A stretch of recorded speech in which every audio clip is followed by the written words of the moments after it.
The Dunedin Free University will run its first course this week with Associate Professor Bob Lloyd teaching on the subject of sustainability. The initiative is based on the model of free universities overseas, with principles of sharing and creating knowledge. University representative Fiona Bowker joins us with the details. Fiona, this is most interesting. Tell us some of the details about this free university.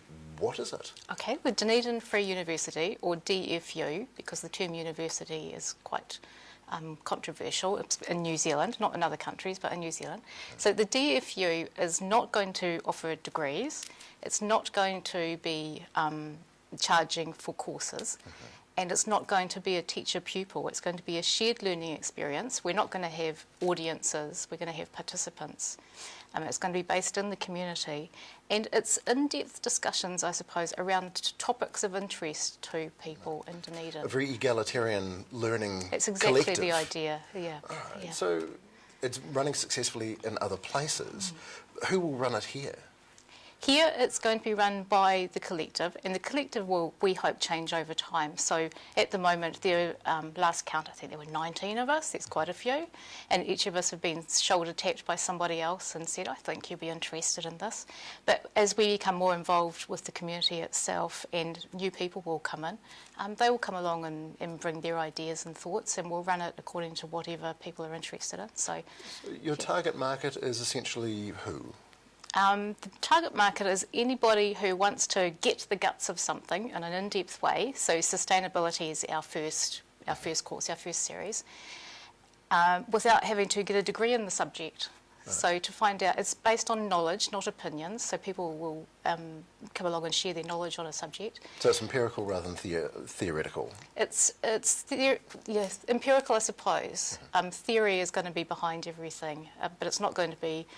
The only way you can usually get this kind of discussion is down the pub with your mates. You know, you talk about the world and everything in it and under the sun. But this isn't going to be opinion-based like that might be. This is going to be more factual, which is why we have the format we have is we have a speaker coming along who's got some sort of knowledge or expertise in the topic. Doesn't have to be an academic, someone in the community. Which raises an interesting topic. What sort of validation for the understanding of the topic? Do you have a pool of resources or a checklist? We don't, but we usually know the speakers we're going to be talking to, or we would have a chat with them, or we'd find out. Our very first event for our first series of courses on sustainability is on Wednesday. So sometimes our speakers are going to be not so good, but mostly we want interesting, provocative speakers with expertise. Yes. And they do need to have that knowledge behind them. And who chooses the course subjects?